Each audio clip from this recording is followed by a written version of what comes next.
माई खींच गई। कहा, तुझे इसलिए पाल पोस कर इतना बड़ा किया था रे हरामी, हरजाई की औलाद। अपनी बहन के लिए नई बहू के सामने मामू को पत्नी की यह बात बुरी लगी। झिड़क कर कहा, क्या बकबक करती है, चुप रह। मामी भी नहले पर दहला बनी। हाँ हाँ, तुम्हारी लाडली बहन हरजाई नहीं तो और कौन है। जद्दू ठाकुर से पेट लेकर आई थी। इसके जन्मते ही कहा था, मार डालो हरामी को। पत्नी के सामने अपने जन्म की हीनता का पुराना परिचय फिर से पाकर मोहना को लज्जा जनित क्रोध आया। झटके से पत्नी के सिर पर पल्ला उड़ा तैश में बोला, देखो माई, मैं कैसा हूँ, मेरी अम्मा कैसी है या मेरी औरत कैसी है, यह सब सुनने को मैं तैयार नहीं हूँ। साफ कह देता हूँ, तुम इसे नहीं रखोगी तो मैं इसे लेकर अलग घर बसाऊंगा। मैं इसे छोड़ नहीं सकता, क्रिश्चियन बन जाऊंगा। मोहन ने बड़े आत्मविश्वास के साथ कहा। पलटन के गोरे बैंड कप्तान से मोहना का जैसा लगाव है, उसे लेकर बड़ी बड़ी बातें फैली हैं।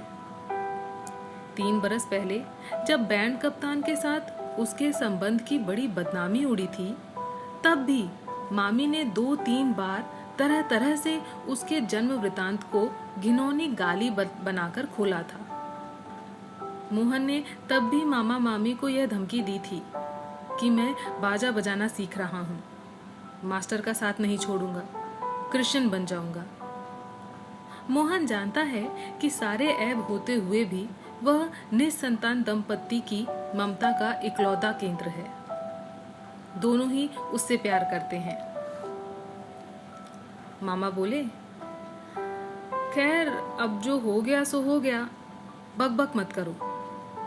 जब बहू बनकर आई है तो बहू बनकर ही रहेगी। कह देना, इसका भतार पलटन का मेहतर था, मर गया तो मोहन के माँ बाप ने घर बैठाओ कर दिया है। सवेरे पंचायत के लिए कह दूंगा। निर्गुण भला बुरा सब कुछ सुनती रही, गुमसुम। मोहन ने अपने हट से उसकी रक्षा की, इसलिए उसके प्रति प्यार जागा। मरुभूमि में कहीं जरा सी हरियाली उगाती है तो मन हरा हो जाता है। माई बड़बड़ाती रही।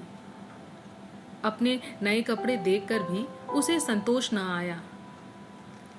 लड़का बहू बगल वाली कोठरी में चले गए।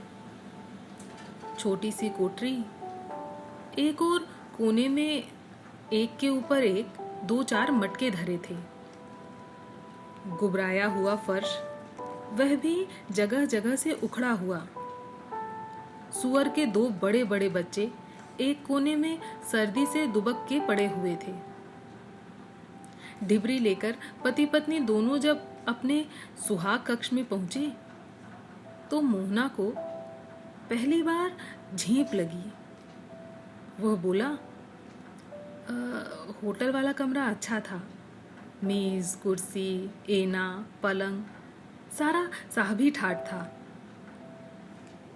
मन के उबाल में कह तो गया, फिर अपनी ही नजर में अपराधी बन गया।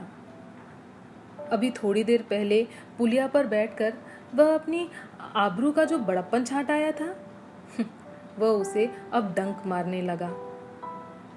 स्वयं अपने से बचाव के लिए मानो उसने कहा, लो ये ढिबरी पकड़ो, मैं जरा खाट ले आऊं।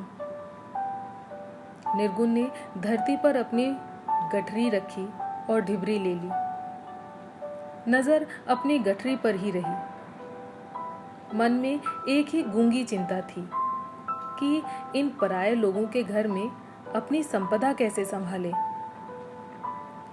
चेहरे के पास रोशनी आने पर मोहना ने देखा कि निर्गुण के मुख पर गहरी उदासी है। वह उसे जीती जागती औरत के बजाय दोनों हाथ कटी उस औरत सी लगी जो छावनी बाजार के चौराहे पर खड़ी है। नाहक ही इसे भगा लाया। यह वाली अपराध भावना भी मोहन की नजरें झुका रही थी। नजरें उधर से कतराई तो कोने में दुबके सुअरों पर पड़ी। सारा क्रोध उनको बहाना बनाकर उबल पड़ा। कस कस कर दोनों को 2 लातें दी। सुअर के बच्चे अपनी खांसी जैसी आवाज चीखते भागे। उनको बाहर निकालकर मोहन स्वयं भी खाट लेने के लिए बाहर निकला। निर्गुण का मन भय से पत्थर हो रहा था। प्रश्नहीन, शब्दहीन, स्तब्ध कर देने वाला भय भरा शून्य, महाशून्य।